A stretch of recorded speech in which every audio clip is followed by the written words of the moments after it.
अस्सलामुअलैकुम दोस्तों, मोहम्मद फैसल नई वीडियो के साथ अपने चैनल हरकत में है बरकत में आपकी खिदमत में हाजिर।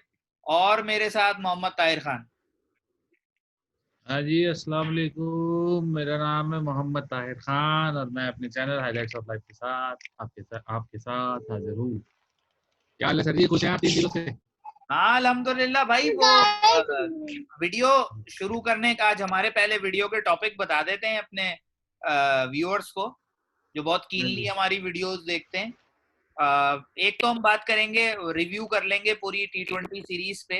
लोग मुझसे कह रहे थे कि भाई आपने T20 मैचेस के अलग अलग रिव्यू क्यों नहीं बनाए। तो सच्ची बात है, मसरूफियत काफी थी, टाइम नहीं था। तो फिर हमने ये सोचा कि भाई पूरी सीरीज को जो है वो एक ही वीडियो में रिव्यू कर लेंगे। थोड़ा मैच बाय मैच देख लेंगे और फिर उसके बाद जो है दो इंसिडेंट और हुए हैं। एक बाबर आजम को जो है तीनों फॉर्मेट का कैप्टन बना दिया गया, उस पर बात कर ली जाए। और तीसरा फिर जो आज टीम अनाउंस की गई है उस पर बात की जाए। लेकिन इन सारी बातों से पहले, सबसे पहले जो बहुत अहम बात है, और मैं थैंक यू करूंगा, शुक्रिया अदा करूंगा हमारे एक बहुत ही लर्निड व्यूअर मिस्टर दीपक। उन्होंने हमारी वीडियो को, जो लास्ट वीडियो हम दोनों ने साथ बनाई थी, बहुत गौर से देखा। हमें इस बात की खुशी है, उन्होंने हमारी गलती को पॉइंट आउट किया ताकि हमें इम्प्रूव करने का मौका मिले। और वो हमें मालूम है कि वो हमारा स्लिप ऑफ टंग था, लेकिन इस बात की सबसे ज्यादा खुशी है कि हमारी वीडियोस को लोग इतना गौर से कीनली देख रहे हैं कि हमने एक गलती की और उन्होंने पकड़ ली। तो थैंक यू सो मच हाँ जी। मिस्टर दीपक, आज की वीडियो आपके नाम। और इसी तरह हमारी वीडियोस को कीनली देखते रहिए और हम जो गलती करें हमें करेक्ट कीजिए। We are happy to listen you, we are happy to correct ourselves. जी ताहिर साहब। हाँ, थैंक यू सो मच यार, थैंक यू सो मच। वो वाकई वो मैंने शायद उल्टा मैच का रिजल्ट देख लिया था कि वो 14 ओवर में चेज हो गया। खैर है, ये तो ऑब्वियसली जब बंदा, मैचेस भी बहुत सारे हैं और फिर जब बंदा रिजल्ट्स की तरफ देखता है तो बहुत सारी चीजें उसके दिमाग से निकल जाती हैं। Thank you so much. Again वही बात है सारी जो फैसल साहब ने कही कि वीडियोस को ऑब्वियसली पॉइंट आउट करें। ह्यूमन एरर है, इंसान में इंसान है, सब कुछ हो सकता है इंसान के साथ। हाँ जी। चलें जी, मेरा ख्याल है अब शुरू किया जाए। शुरू करें जी, पहले तीनों T20 के जो रिव्यूज कर लें थोड़े से। हाँ जी। मुझे तो लग रहा है ये बायो सिक्योर इन्वायरमेंट जो है ना, ये प्लेयर्स को जो है ना उनके नफ्सियाती मसाइल और बढ़ा देगा। मुझे तो ये लग रहा है। मुझे लग रहा था जिम्बाब्वे टीम जो है ना, बस वो चाह रही थी कि जल्द अज जल्द खत्म हो जाए टूर और बस हम घर जाएं। ये हम्म, बायो सिक्योर इन्वायरमेंट 15 दिन या 18 दिन जो भी रहे हैं वो टोटल, तो हाँ। काफी मुश्किल होता है। प्लेयर्स के साथ ही है, एक इंसान के साथ ही है। अगर आप देख लें, आप भी अभी भी, आज मैं एक जगह पर होकर आया हूँ, वहाँ पर कुछ जो मैनेजमेंट वगैरह थी वो यही कह रही थी कि तकरीबन ये लोग 12 घंटे काम करते हैं। एक वो है, माइन है जहाँ पर, और उसके बाद 12 घंटे ये लोग सोते हैं या खाते हैं, बस इसके अलावा इनके पास कोई काम नहीं है। तो ये लोग जो है ये आपस में मुख्तलिफ, मतलब लड़ाइयाँ हो रही हैं, कोई एक दूसरे को डंडों से मार रहा है, कोई कुछ कर रहा है, वो इसी इन्वायरमेंट की वजह से कि किसी के पास कोई थर्ड काम नहीं है करने के लिए। तो हाँ। उन्होंने यही सजेस्ट किया कि इनके पास कोई स्केप रूट होना चाहिए, कोई फुटबॉल का ग्राउंड करीब में बनाते हैं इनके, क्योंकि ये तो सऊदीया है, सऊदीया में तो फुटबॉल ज़्यादा लोग वो करते हैं, खेलते भी हैं और मिलते भी हैं इक्विपमेंट। मैंने यही सजेस्ट किया, जैसे वहाँ पे इंडियन पाकिस्तानी है तो मैंने उनसे यही कहा कि आप यहाँ पे बॉल वगैरह, क्रिकेट के बैट्स वगैरह दें, ताकि ये लोग थोड़ा सा अपना जो है एक वे आउट रखें, ताकि बस सही है ऑब्वियसली अर्निंग के लिए आए हैं, लेकिन कहीं ना कहीं बंदे को माइंड रिलैक्स करना पड़ता है। और यही टीम मेरे ख्याल से जिम्बाब्वे के साथ भी यही हुआ है, और कोहली भी बार बार यही कह रहा है कि ऑस्ट्रेलिया जाएंगे लेकिन 7 से 8 दिन क्वारंटाइन रहेंगे, उसके बाद नहीं रहेंगे। एक ही जगह स्टक रहना, खानदान से, फैमिली से, बच्चों से दूर रहना, हम्म। ये सब चीजें जो है ये काफी, मतलब वो है चीजें, हाँ, मतलब चीजों को आप समझ सकते हैं कि मुश्किल कर बंदा रही हैं। फंस के रह जाता है कि करे क्या। हाँ। जी। चलें जरा क्विकली जो है वो मेरा यही पहला पॉइंट है। पहला T20 लें। हाँ जी, बिल्कुल। पहले T20 में वैसे तो खैर पूरी सीरीज ही ओवरऑल जो है वो पाकिस्तान ने अच्छी खेली। और जिस बात पे तारीफ बनती है इस T20 सीरीज में कि उन्होंने यंगस्टर्स को चांस देने की हिम्मत कर ली, और यंगस्टर्स को चांस दिया तो आप रिजल्ट भी देखें कि 2 चेज में उन्होंने 15 ओवर में टारगेट चेस कर दिया, जो कि ऐसा ही होना चाहिए कि अगर टारगेट 150 के आसपास 130 140 है तो मैक्सिमम 15 ओवर के अंदर आप उसको चेस कर जाएं। तो ये बहुत अच्छा हुआ। साथ में यंग बॉलर्स को भी मौका मिला, और उस्मान कादिर ने बहरहाल अच्छा परफॉर्म किया। एक हमारे पास ऑप्शन होना चाहिए कि अगर शादाब आउट ऑफ फॉर्म है या जैसे इंजर्ड हो गया था सीरीज से पहले, तो हमारे पास एक ऑप्शन होना चाहिए। और मैं चाहता हूँ इसी तरह जो है वो जाहिद महमूद को भी चांस दिया जाए, क्योंकि अब T20 क्रिकेट के अंदर जो है और इवन वनडे क्रिकेट में लेग स्पिनर की इम्पोर्टेंस ऑफ स्पिनर के मुकाबले में ज़्यादा हो गई है, क्योंकि जब से ये ऑफ स्पिनर दूसरा के ऊपर जो है वो एंगल वाला चक्कर हुआ है कि आप इतने डिग्री जो है वो अपना बाजू नहीं मोड़ सकते, तो उस वक्त उसके बाद से दूसरा काफ़ी ऑफ स्पिनर्स जो हैं उनकी इनइफेक्टिव हो गई है। तो इस वजह से लेग स्पिनर्स की दोबारा डिमांड जो है वो बढ़ गई है। तो आपके पास हर वक्त रैंक में स्पेशली T20 के अंदर 2 से 3 लेग स्पिनर्स हर वक्त आपके पास होने चाहिए, ताकि आपके पास अगर एक आउट ऑफ फॉर्म है तो आप दूसरे को खिला दें। तो ये बहुत अच्छा किया है इन्होंने, उस्मान कादिर को चांस दिया। इसी तरह मैं चाहता हूँ कि अनकरीब किसी उसमें जाहिद महमूद को भी चांस दें। पाकिस्तान ने गलती यही की है, यासिर शाह को इतना खिला दिया है उन्होंने कि वो अब बेचारा ना विकेट ले पा रहा है और ना अपनी, एक तो फिटनेस हमारे यहाँ जो आपने अभी जिक्र किया ना शादाब का, शादाब बगैर मैच खेले, बगैर किसी मैच उसके के मैच में इंजरी हो, उसकी ट्रेनिंग में इंजरीज हुई, मतलब प्रैक्टिस मैच में इंजरी होगी। हम अपने प्लेयर्स को प्रोटेक्ट नहीं कर पा रहे, हम अपने प्लेयर्स को इतना उनको मतलब क्या कर रहे हैं हम उनके साथ के हसन अली 38 ओवर बाद दोबारा अनफिट हो गया सेम से। हम हारिस सुहेल को अभी तक ठीक नहीं कर पा रहे हैं। हारिस सुहेल अगर वहाँ न्यूजीलैंड में सब ठंडा मौसम होगा, दोबारा अल्लाह ना करे उसकी नी का इशू आ गया, फिर हम हैंडीकैप हो जाएंगे। तो हम कर ये रहे हैं, अपने जो प्लेयर्स हैं हम नए से नए खिला तो रहे, मैं मानता हूँ अच्छी चीज है कि आप अपॉर्चुनिटी दे रहे हैं, लेकिन जो आपके एसेट हैं, शादाब खान आपका एसेट है, अगर आप उसे वनडे और T20 में रखना चाहें तो वो मैं समझता हूँ वो कैप्टनसी कर सकता है 1-2 साल में पाकिस्तान, अगर उसकी जो एक वो होती है, जो उसका वे ऑफ प्लेइंग क्रिकेट है, जितना वो कम्पिटिटिव रहता है, तो वो तो पाकिस्तान की कप्तानी कर सकता है, लेकिन हम उसको प्रोटेक्ट नहीं कर पा रहे। यासिर शाह को हमने इतना ओवर इतने करा दिए कि अब उसे विकेट लेना भूल गया कि वो विकेट लेते किस तरह से। तो ये तो मुख्तलिफ चीजें हैं जिनको हमें फोकस करना पड़ेगा। बाकी अपॉर्चुनिटी अच्छी है, आपने ये बात सही की है कि अपॉर्चुनिटी दी है पाकिस्तान ने इस दफा, और उन्होंने साबित भी किया है कि अपॉर्चुनिटी सही दी गई है, उन्होंने चेजेस भी की हैं। और बस मैं एक चीज बार बार कह रहा हूँ कि बाबर आजम को अब अपने इन T20 में कहीं ना कहीं उसको चांस देना चाहिए था कि वो बिल्कुल 3 से चौथे 5वें 6ठे पे चला जाता, कि बाकी को सबको चांस मिल जाए। खैर ये तो उसका अपना दिमाग है कि वो किस तरीके से चलता है। तो ओवरऑल अच्छा काम कर दिया मिसबा ने।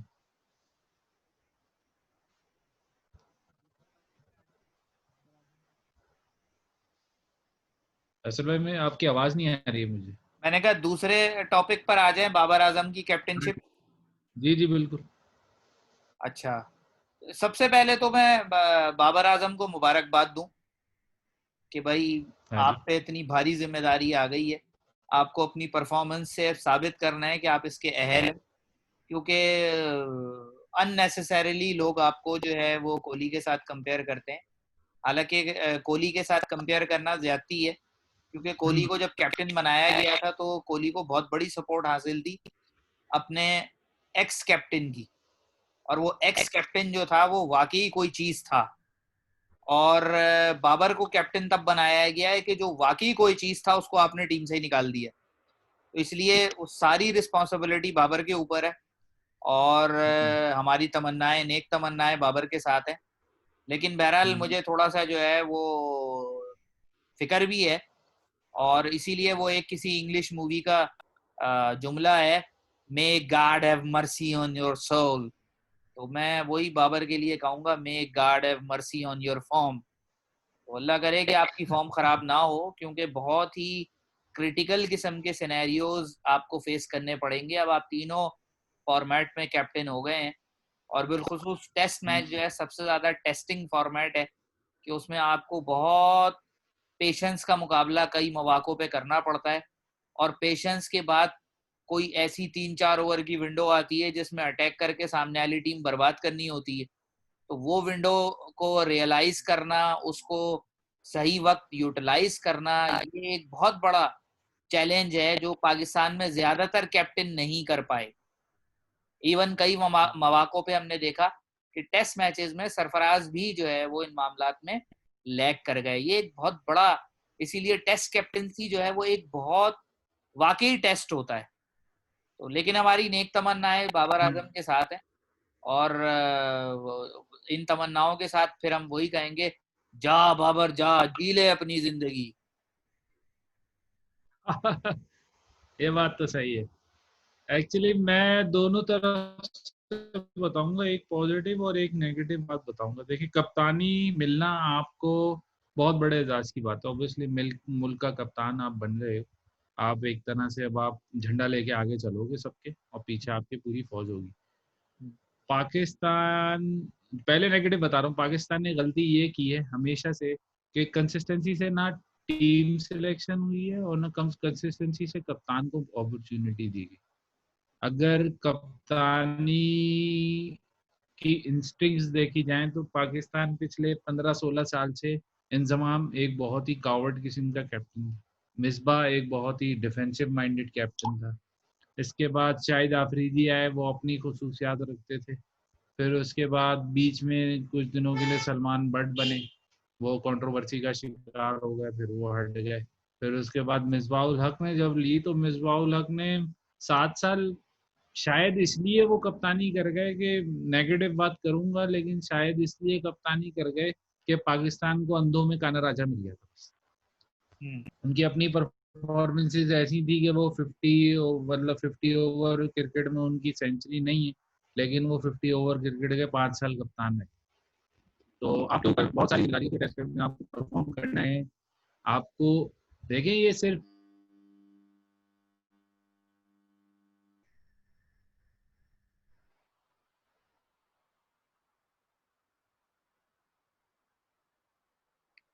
चलें। देखिए, रेस जो है ना वो है लंबी। रेस टेस्ट मैच की होती है लंबी। मिसबा ने 5 साल कप्तानी की वाइट बॉल क्रिकेट में। T20 क्रिकेट को उन्होंने 7वें-8वें नंबर पे हमें छोड़ा था। वनडे क्रिकेट में हम 6ठे नंबर पे थे जब हमें उन्होंने छोड़ा था। उसके बाद उन्होंने जो रेंज दी वो उन्होंने दी किसको, अपने ही जैसे एक कप्तान को, अजहर अली को, उन्होंने 8वें नंबर पे हमें ले जाके फेंका। तो बल्कि वनडे में कप्तान, 90 पे अगर थे। आपको कप्तान होता है बेसिकली, वनडे में उस वक्त 90 पे थे। माजरत के साथ मैं थोड़ा जज्बात में 1 नंबर ऊपर ले गया, लेकिन पाकिस्तान को एक्चुअली अभी तक किसी भी कप्तान ने पिछले 15-18 सालों में, सरफराज के अलावा, सरफराज ने भी एक टाइटल जितवाया है आपको। उसने इसलिए जितवाया कि वो लड़ना और लड़वाना दोनों जानता था। अगर लड़ना लड़वाना नहीं जानते, बाबर अपने रन बनाता रहेगा, तो पाकिस्तान को कोई फायदा नहीं होगा। ये नेगेटिव बात है जो मैं बाबर के अगेंस्ट में करूंगा। वो सेल्फिश प्लेयर है, मैं मानता हूँ, अच्छी बात है, सेल्फिश प्लेयर है, अपने रन बनाए, लेकिन वो बाकी 9, 10, 11 जो लोग हैं उनको भी लड़वाने की सलाहियत रखता हूँ। कप्तानी बेसिकली इसी चीज का नाम है। फिर पॉजिटिव बात कर लेता हूँ, बाबर को अभी तक टेस्ट कैप्टनसी नहीं मिली। वनडे और T20 मैं समझता हूँ बंदा फिर भी सोचता है कि यार 50 ओवर का खेल है, 20 ओवर का खेल है, अटैक कर लेते, जीत जाते हैं। टेस्ट क्रिकेट एक बिल्कुल अलग सीन।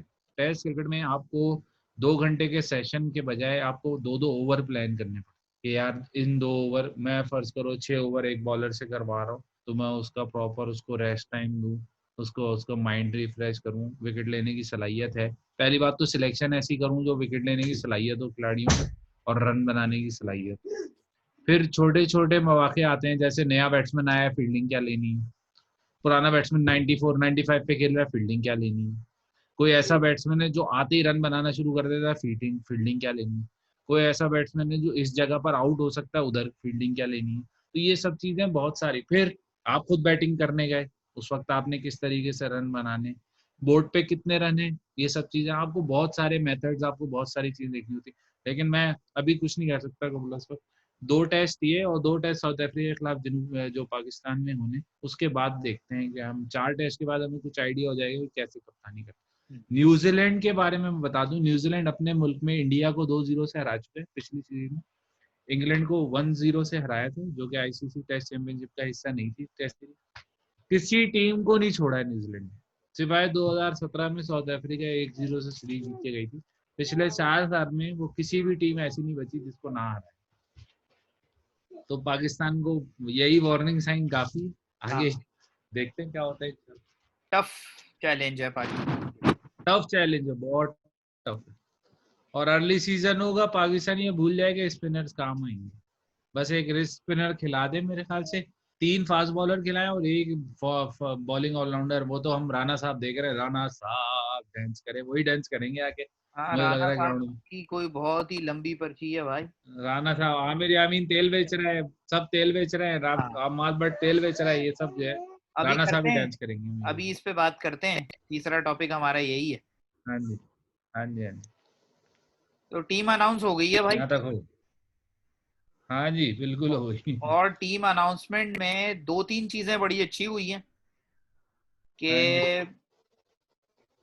कि शोएब मलिक साहब से जान छूट गई है, और आमिर लाडले से जान छूट गई है, और हाँ असद शफीक से जान छूट गई है। लेकिन कुछ हाँ। चीजें खराब भी हुई हैं, और वो खराब चीजें ये हैं कि इफ्तिखार अभी तक टीम में है, और फहीम अशरफ अभी तक टीम में, और उसके अलावा जो और कई चंद एक प्लेयर्स ऐसे हैं, अजहर अली अभी तक टीम में। तो इस तरह हम्म, की और कुछ लोग, मिसाल के तौर पे जैसे जाहिद महमूद प्रोबेबल्स में नहीं है, हम्म, ताबिश खान फिर प्रोबेबल्स में नहीं है, जुनेद खान फिर प्रोबेबल्स में नहीं है। तो ये कुछ जिसे कहना चाहिए अभी भी क्वेश्चन मार्क है इसके ऊपर। लेकिन हम्म, मेरी राय में ऑल एंड ऑल सिलेक्शन काफी बेहतर हुई है, और मुझे लगता है कि इसका क्रेडिट जो है ना वो हम वैसे तो देखा जाए क्रेडिट तो मिसबा को जाएगा क्योंकि वो चीफ सेलेक्टर है। लेकिन मुझे हम्म, लगता है कि ये जो चेंज आया है ना कि मिसबा के होते हुए इतने यंग प्लेयर्स 35 में आ गए, वरना इंग्लैंड के टूर में तो 42 में इतने नहीं थे, 35 में इतने यंग प्लेयर्स आ गए। तो मुझे ये लग रहा है कि बाकी जो रीजनल सेलेक्टर्स आए हैं उनका हम्म, ये इम्पैक्ट आया है कि उन्होंने वो चेंज जो है वो दी है कि भाई इन यंगस्टर्स को आप कब चांस देंगे, इनको कब आप उसमें शामिल करेंगे अपने सर्किट के अंदर, ताकि फिर आप इनको जरूरत पड़ने पे जब जब हम्म। जहां जरूरत हो उनको यूटिलाइज करें। लेकिन अभी भी मैं जो है ना वो एक बात है, सिंध के जो है वो रीजनल कोच जो है वो बासित भाई है ना अपने सिंध हाँ के जी, वासिफ भाई। हाँ, तो बासित भाई आपसे मेरा सवाल है कि जाहिद महमूद क्यों नहीं है, उसके अलावा एहसान अली इन प्रोबेबल्स में क्यों नहीं है, और जो भी प्लेयर उस रीजन के आपके रीजन के जो डिजर्विंग प्लेयर्स हैं, दानिश अजीज टीम में है, ये बहुत अच्छा है, दानिश अजीज ने बहुत अच्छा परफॉर्म किया, वो प्रोबेबल्स के अंदर मौजूद है। तो इन लोगों के लिए भी जाहिर सी बात है थोड़ा जहन रखें अपना, बनाएं इनको भी, क्योंकि जाहिद महमूद इस वक्त बहुत अच्छी फॉर्म में, बहुत अच्छी विकेट टेकिंग फॉर्म में। अगर अब उसको नहीं खिलाएंगे तो कब खिलाएंगे? Yes yes. जी, अब आपकी बारी।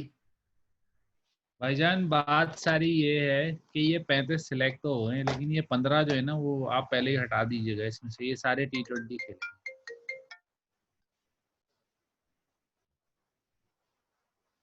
ये T20 खेलेंगे 15 जो इन्होंने प्लेयर्स सिलेक्ट किए हैं ना, उनमें शामिल कौन कौन है?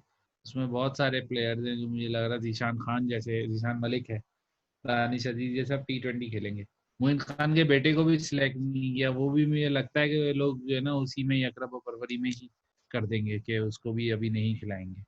लेकिन मैं फिर अगेन 25 ये मेरे ख्याल से इन्होंने 35 जो सिलेक्ट किए हैं इसमें ए साइड के भी प्लेयर्स हैं। अभी कह रहा था ना कि मिसबाह उल हक के वो साथ साथ ए पाकिस्तान ए भी जो जिसको हाँ, अब उन्होंने पाकिस्तान शाहीन का नाम शाहीन। दे दिया।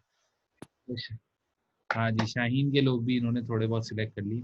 लेकिन अच्छा है कुछ चीजें। असद शफीक चले मान लेता हूँ, लेकिन अजहर अली पे बारी थी मेरे ख्याल से, तो अजहर अली को भेज देना चाहिए और पाकिस्तान को फवाद आलम को तीसरे नंबर पे खिलाना चाहिए। खैर बाबर आजम चौथे पे रहे, बेहतर है। मिडिल ऑर्डर क्योंकि मुझे लगता है ओपनर तो आबिद अली और वही इमामुल हक ही होंगे, एहसान मसूद या आबिद अली, इन तीनों में से ही ओपनर होंगे। अब्दुल्ला शफीक, फखर जमान और जीशान मलिक ये T20 के ओपनर है तीन, इनमें से दो खेलेंगे यकीनन। हारिस सोहेल में नहीं लगता टेस्ट मैच खेल पाएगा। फखर जमान की सही लॉटरी निकली हुई है। फखर जमान यार हमारे पास वैसे तो मैं जो मतलब लॉटरी, हाँ आपका वर्ड सही है, लेकिन मैं कहता हूँ जिसका जो फॉर्मेट है उसमें खिलाओ। आप वनडे में फखर जमान को नहीं खिलाओ, को खिलाते रहो।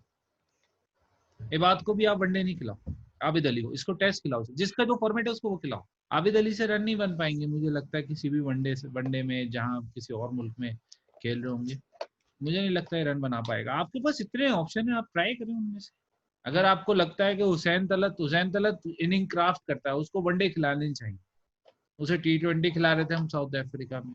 हाँ, इफ्तिखार को आप T20 खिलाए सिर्फ, आप उसे वनडे भी खिला रहे हैं। जिसका जो फॉर्मेट है उसको वो खिलाएंगे।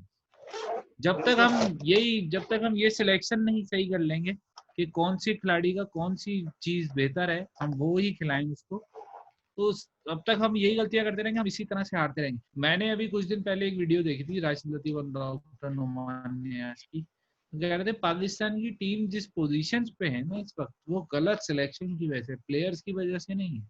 जो प्लेयर जिस फॉर्मेट में खेलना चाहिए वो उसमें नहीं खेल रहे।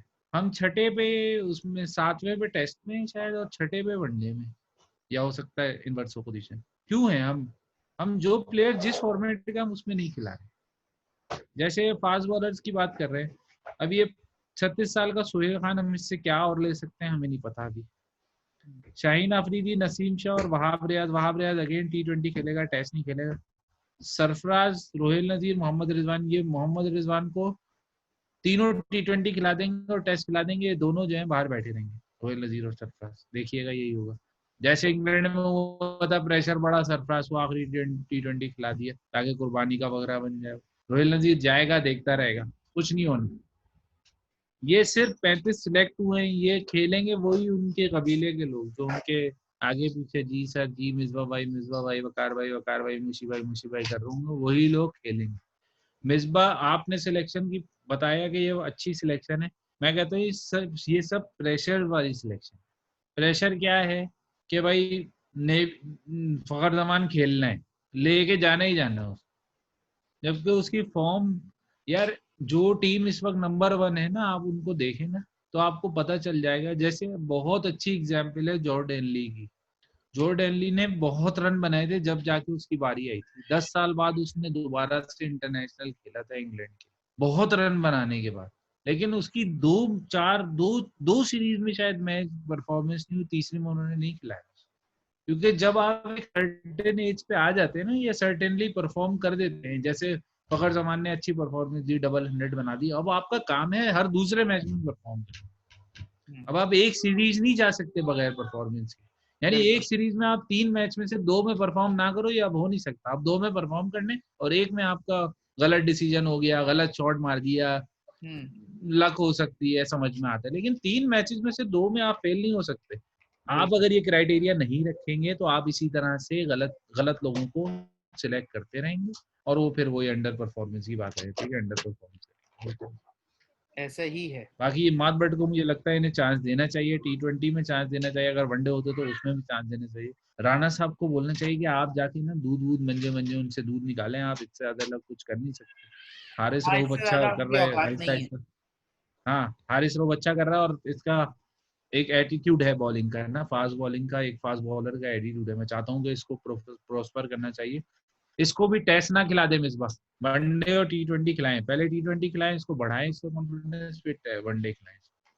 हसनैन स्क्वाड प्लेयर है, मूसा, नसीम और शाहीन शाह अफरीदी खेलेंगे मुझे लगता है, अब्बास, ये 3 ही फास्ट बॉलर खेलेंगे। ये सोहेल खान को एज ऑलराउंडर खिला सकते हैं क्योंकि पाकिस्तान राना अशरफ को और नहीं बर्दाश्त कर सकता मेरे ख्याल से टेस्ट में। अगर ये चाहें तो राना फ़हीम अशरफ को हटा के एक 4 फास्ट बॉलर ये खिला सकते हैं, लेकिन देखते हैं सिलेक्शन। यहाँ पे कैप्टनसी की बात आएगी, जो बाबर है ना, उसकी कैप्टनसी की कि वो टीम सिलेक्शन क्या करता है। पाकिस्तान ने इंग्लैंड में जो गलती की थी वो यही गलती की थी, आपने बहुत तारीफ की थी और मैंने इसकी वीडियो भी देखी सोहेल खान की, मैं इतना गौर नहीं कर रहा था, लेकिन आपने जब इतनी बात की तो मैंने देखा उसको, तो वाकई उसने एक ही लेंथ पर आउट किए सारे, तो उससे पता चलता है ना कि टेस्ट में कंसिस्टेंसी भी चाहिए। अब तो आपको पता ही है T20 ने और वनडे ने हालत ये कर दी है कि 6 बॉलें एक प्लेयर नहीं खेल सकता एक जगह पे, तो अगर कंसिस्टेंसी से बॉलिंग करेंगे तो विकेटें क्यों नहीं मिलेंगी, मिलेंगी। न्यूजीलैंड अपने मुल्क में पिचेज ऐसी तैयार नहीं करेगा, लेकिन पाकिस्तान के पास आर्मरी है मैच जीतने की, चांसेस हैं, लेकिन प्रॉब्लम वही है सारी, सिलेक्शन ऑफ टीम, प्लेइंग 11 की सिलेक्शन सारी। विद एटीट्यूड, अगर आपका माइंडसेट हाँ जो जी, है, अगर आपके ड्रेसिंग रूम में जो है वो मिसबा वाला एटीट्यूड है, तो आप जीते हुए मैच भी थ्रो कर सकते हैं। वो बिल्कुल। आपको नील वैगनर जो है ना, बाउंसर मार मार के ही आपको नॉकआउट कर देगा टेस्ट क्रिकेट में। चले हाथ ऊपर करें, नील वैगनर और सऊदी अनफिट है। अनफिट है? हाँ, वेस्ट इंडीज के खिलाफ तो टेस्ट मैच नहीं खेलेंगे। तो वेस्ट इंडीज के खिलाफ उनकी सीरीज कब है? पहले वेस्ट इंडीज से ही। अच्छा। ओ यार, ये हाँ, तो वेस्ट भाई इंडीज से तो मेरे एक, ख्याल आपको याद है वो एक टेस्ट मैच में कॉलिन डी ग्रॉन्ड होम का डेब्यू था और 6 आउट हो गए जी थे उससे। जी जी जी बिल्कुल। क्यों? कंसिस्टेंसी से एक ही लेंथ पे गेंद करा रहा था। हाँ। पाकिस्तान काइल जेमसन जो है वो, जिसको न्यूजीलैंड के खिलाफ उन्होंने डेब्यू कराया था वनडे में, वो 7 फुट का बॉलर है, पाकिस्तान उससे ही आउट हो जाएगा। तो बस ये दुआ ही कर सकते हैं और बाबर के लिए बिलखुसूस के भाई हाँ डिजास्टर स्टार्ट ना हो, लेकिन जी। बहरहाल हमारी टीम, वो कहते हैं ना, हमारे टैंक में इतना फ्यूल नहीं है कि हम ये हाँ भाई जी। ये कोई बहुत, आप कह लो कि अच्छा परफॉर्म करेंगे। ये कोई लक हो जाए, कुछ सिलसिला हो जाए तो हम्म। फिर कुछ और देख सकते हैं, अदरवाइज ऑन पेपर या बस ऑन उसमें फैक्ट्स एंड फिगर्स उस, तो हम यही कह सकते हैं जो बात कर रहे हैं। उसमें इम्प्लीमेंटेशन बहुत जरूरी है, आपको कैचेस नहीं छोड़ने होंगे, आपको ग्राउंड फील्डिंग अच्छी करनी होगी। मैच को सिर्फ एक जगह से जीत सकता है पाकिस्तान, अगर पाकिस्तान फाइट करेगा ना तो जीत सकता है। अगर पाकिस्तान रिजाइनिंग फील्डिंग अच्छी नहीं कर रहा है, बॉलर्स आ रहे हैं आड़ी टेढ़ी लेंथ पे गेंदे करा रहे हैं, बैट्समैन आ रहे हैं बाहर की गेंदें छू रहे हैं, डिसिप्लिन से खेलेंगे जीत जाएंगे। न्यूजीलैंड गलतियां कम करता है, पाकिस्तान गलतियां ज्यादा करेगा। और आपको याद होगा वो जो टेस्ट हम 7 रन से हारे थे, 4 रन से हारे थे, न्यूजीलैंड इतना प्रेशर डालता है, सेमीफाइनल में इंडिया के खिलाफ सिर्फ प्रेशर से जीता था, और पाकिस्तान ने वही रन नॉर्मल मैच में 238 रन चेस कर लिए थे। सिर्फ ईएन स्मिथ के मुझे अल्फाज याद है जब पाकिस्तान चेस करने जा रहा था कि न्यूजीलैंड इतने आराम से नहीं हारे, लेकिन बाबर आजम ने 100 बनाए थे तो वो मैच पाकिस्तान वन साइडेडली एक तरह से जीत गया था। आप प्रेशर अब्जॉर्व करोगे, न्यूजीलैंड इतना प्रेशर डालेगा आप पे कि आप प्रेशर अब्जॉर्व करोगे तो ही जीत सकते, वरना नहीं जीत सकते। ये है सारी बात। चलें, इसको यहीं तक रखते हैं। हाँ जी बिल्कुल। तो व्यूअर्स, वीडियो लाइक पसंद आए तो लाइक कीजिए, शेयर कीजिए, चैनल को सब्सक्राइब कीजिए। और again mister Deepak, thank you so much, आज की वीडियो आपके नाम। बिल्कुल, thank you so much Atul.